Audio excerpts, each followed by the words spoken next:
Students, मैं हूं आपका इंस्ट्रक्टर मोहम्मद हमजा मास। और बहुत सारे स्टूडेंट्स की फरमाइश थी कि लेक्चर्स जो है वो सब दिए जाएँ, इसी वजह से ये लेक्चर रिकॉर्ड करवाए जा रहे हैं और उम्मीद है इनसे आपको बहुत फ़ायदा होगा। और इंशाल्लाह मैथ 9th क्लास मैथमेटिक्स की पूरा कोर्स जो है वो 2 से 3 से 4 माह तकरीबन इसमें कवर करवा दूँगा। तो आइए स्टार्ट करते हैं चैप्टर नंबर 1 से, जो कि है मैट्रिक्स का।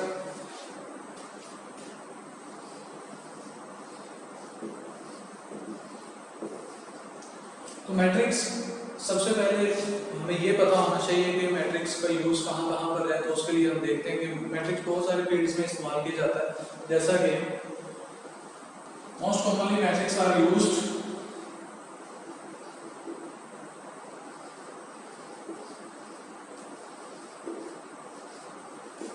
इन the field of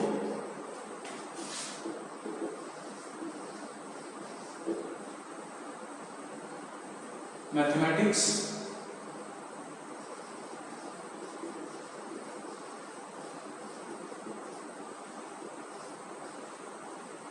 statistics, electronics, and especially used in computer science।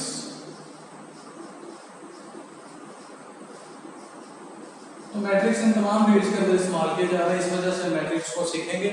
और मैथमेटिक्स में भी इसका बहुत सारा यूज़ है, स्टैट्स में भी, इलेक्ट्रॉनिक्स में भी, कंप्यूटर साइंस में तो इसका बहुत सारा यूज़ है। और इन तमाम को अगर हम सीखेंगे, तमाम चीज़ों में इसका यूज़ है, इस वजह से मैट्रिक्स को तवज्जो से और अच्छे तरीके से पढ़ेंगे। तो अभी आइए हम इसकी डेफिनेशन की तरफ चलते हैं। What is matrix? मैट्रिक्स क्या होता है, ये हमने इस सारी फील्ड्स के बारे में जानने का पर्पज़ ये था। Let's see what happened. अच्छा, तो स्टूडेंट्स, हम ये जान चुके कि मैट्रिक्स किन किन फील्ड्स में इस्तेमाल होता है। और अब हम ये देखते हैं कि मैट्रिक्स किस किस्म की चीज़ को या कौन सी किस तरह का होता है मैट्रिक्स। उसके लिए हम इसकी डेफिनेशन पढ़ेंगे। और ये डेफिनेशन ऐसी ये आपको याद भी साथ में करना होगी, क्योंकि ये अक्सर एग्जाम में भी आ जाया करती है। तो व्हाट इज मैट्रिक्स? मैट्रिक्स क्या है, उससे पहले हम एक छोटी सी एग्जाम्पल में आपको दे देता हूँ, ताकि ये डेफिनेशन समझने में आपको आसानी हो। मसलन के हमारे पास कोई से रियल नंबर्स 1 2 3 4 5 6 कोई से रियल नंबर लिए, और इन रियल नंबर्स को अगर एक आप खास फॉर्मेट के अंदर लिख देते हैं, मसलन के 1 2 3 4 5 6, आपने इनके ऊपर एक खास फॉर्मेट अप्लाई कर दिया। और फॉर्मेट अप्लाई करने के बाद आपने इसको स्क्वायर ब्रैकेट्स में बंद कर दिया, इनक्लोज कर दिया। तो ये आपका क्या बन गया, एक मैट्रिक्स।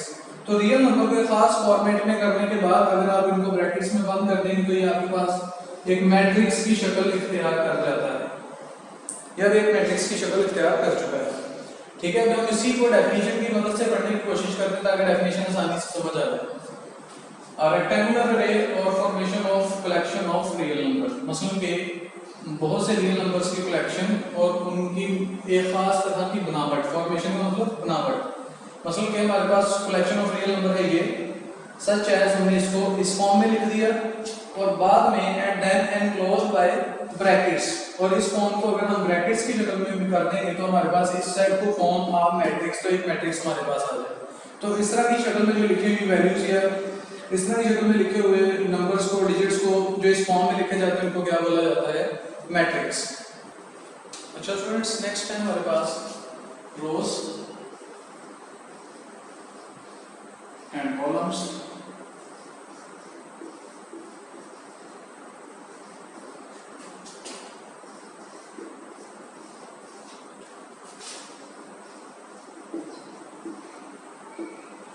रोज क्या होती हैं, कॉलम्स क्या होते हैं एक मैट्रिक्स के अंदर। फॉर एग्जांपल हम एक मैट्रिक्स बनाते हैं 1 2 3 4, ठीक है।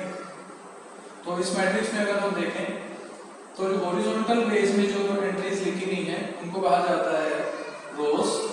हमारे पास एक रो 1 और ये दूसरी रो 2, ठीक है। तो जो हॉरिजॉन्टल वे में एंट्रीज लिखी जाती हैं, उनको कहा जाता है रोज।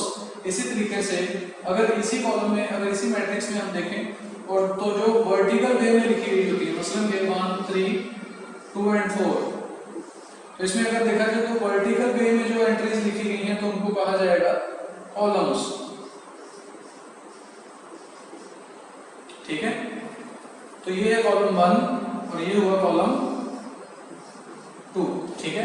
तो यानी कि हर मैट्रिक्स में रोज भी होती हैं और कॉलम भी होते हैं। इसी तरीके से अगर हम इस मैट्रिक्स की बात करें 1 2 3, ठीक है, तो इसमें रोज एंड कॉलम्स कितने, इसमें सिंगल रो और कॉलम है 1 2 एंड 3, एक रो है और 3 कॉलम है, ठीक है। तो हमेशा मैट्रिक्स जो है ना वो रोज एंड कॉलम्स की शक्ल में ही होता है, ठीक है। हर मैट्रिक्स में रोज भी होंगी और कॉलम्स भी होंगे। अगर इसकी डेफिनेशन हम करते हैं, रोज की डेफिनेशन और कॉलम्स की definition, rose of the matrix की डेफिनेशन क्या बनेगी, हम पढ़ चुके हैं कि हॉरिजॉन्टल फॉर्म में जो एंट्रीज होती हैं उनको क्या बोला जाता है, रोज। मसलन के एक मैट्रिक्स है हमारे पास 1 5 8 9, ठीक है। तो इसमें रोज क्या होंगी, तो ऐसी एंट्रीज, इनको क्या बोला जाता है, एंट्रीज। जिन मैट्रिक्स में वैल्यूज होती हैं इनको क्या बोला जाता है, entries. The entry is presented in horizontal way. तो इस मैट्रिक्स में जो हॉरिजॉन्टल वे में एंट्रीज आ रही हैं, एक ये एंट्रीज हॉरिजॉन्टल वे में आ रही है, हॉरिजॉन्टल कहते हैं इस तरह, ठीक है। हॉरिजॉन्टल वे में जो ये एंट्रीज आ रही हैं ये भी हॉरिजॉन्टल है और ये भी हॉरिजॉन्टल है, ठीक है। जो हॉरिजॉन्टल वे में एंट्रीज आ रही है उसकी क्या कहलाएगी, रो। तो ये इस मैट्रिक्स की दो ही रो हैं सिर्फ, रो 1 एंड रो 2। तो इसकी डेफिनेशन क्या होगी, the entries presented in horizontal way, the entries presented in horizontal way are called row of the matrix। इसी तरीके से कॉलम्स ऑफ द मैट्रिक्स की डेफिनेशन क्या होगी, the entries presented in vertical way are called columns of the matrix. मसलन के vertical वे में क्या है, अगर इसी मैट्रिक्स की बात करें 1 5 8 9, तो इसमें कितने कॉलम्स हैं, जो वर्टिकल, जो एंट्रीज वर्टिकल फॉर्म में आ रही है इनको बोला जाता है कॉलम। तो ये वर्टिकल, ये कॉलम 1, ये कॉलम 2, तो इसमें कॉलम 1 है और कॉलम 2, ठीक है। तो इसका डेफिनेशन के एग्जाम में आती है, इस वजह से मैंने ये एज इट इज लिख दी है। The entries presented in horizontal way, जो हॉरिजॉन्टल वे में एंट्रीज होती हैं वो क्या कहलाती हैं, रोज ऑफ द मैट्रिक्स। और जो एंट्रीज वर्टिकल फॉर्म में होती हैं, the entries presented in vertical way are called columns of the matrix, ठीक है। से एक छोटा सा कॉन्सेप्ट है ऑर्डर ऑफ मैट्रिक्स का, ऑर्डर ऑफ मैट्रिक्स। ये order of matrix rows and columns को अगर एक खास तरतीब के साथ आप लिखते हैं तो उसको कहा जाता है ऑर्डर ऑफ मैट्रिक्स। मसलन के एक मैट्रिक्स ए है 1 5 6 9 8 2, ठीक है। तो इसका ऑर्डर क्या होगा, हमारे पास 2 रोज है इसकी, हॉरिजॉन्टल में जो लिखी है वो रोज, ठीक है। तो 2 रोज एंड 3 कॉलम्स। तो इसका ऑर्डर ऑफ ए क्या होगा, order of matrix A is 2, पहले हमेशा रोज लिखेंगे, 2/3, बाद में कॉलम्स लिखेंगे। पहले रोज की जो तादाद है वो लिखेंगे, बाद में कॉलम्स की जितनी नंबर्स हैं उसकी जो है ये कॉलम्स लिखेंगे, ठीक है। ये कॉलम्स जितनी तादाद रोज की है वो लिखेंगे, 2 रोज और 3 कॉलम्स। तो इसको मैं ऑर्डर ऑफ मैट्रिक्स इसका लिखना है 2/3, ठीक है। अब एक और मैट्रिक्स लिखते हैं B 1 2 5 -1, ठीक है। अब हम इसका ऑर्डर देखेंगे। ऑर्डर में हमेशा पहले रोज देखी जाती हैं, 2 रोज हैं। तो order of matrix B, matrix लिखना चाहिए, ठीक है, वरना ये B में नोट कर रहा है। Order of B is 2 rows 2 column, 2/2।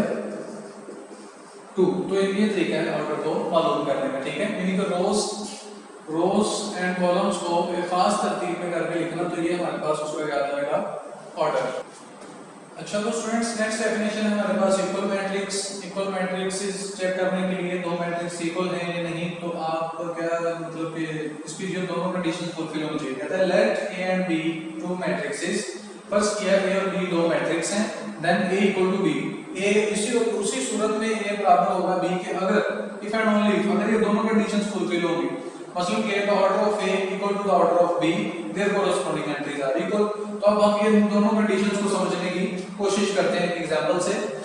मसलन कि हमारे पास एक मैट्रिक्स ए है, उसकी वैल्यूज हैं 1 2 -1 एंड 3, ठीक है। इसी तरीके से एक मैट्रिक्स बी है,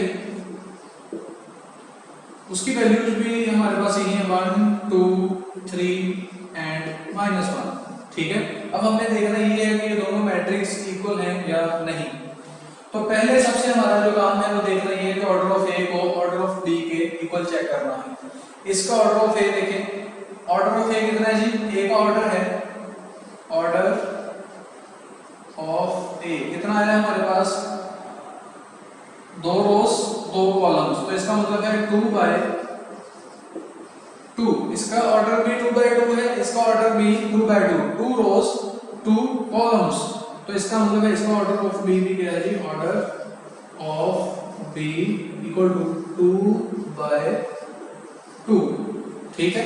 तो एक चीज तो पता चली कि इसका ऑर्डर सेम है, इसका भी ऑर्डर 2/2 है, इसका ऑर्डर भी 2/2 है, इसका मतलब है ये कंडीशन फुलफिल हो रही है।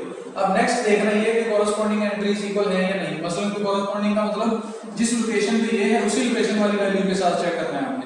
1 1 के इक्वल है, 2 2 के इक्वल है, 3 3 के इक्वल है, -1 के इक्वल है। इसका मतलब ये है इसकी कोरस्पॉन्डिंग एंट्रीज भी इक्वल है, तो हम इसको कह सकते हैं सो A इक्वल टू B, ठीक है। इसकी दूसरी एक एग्जांपल लेते हैं। मसलन कि अगर यहां पर ये होता कि यहाँ पर -1 है, यहाँ पर -1 होने की बजाय यहाँ पर होता हमारे पास 5, ठीक है। तो इसका ऑर्डर ऑफ ए तो वही है 2/2,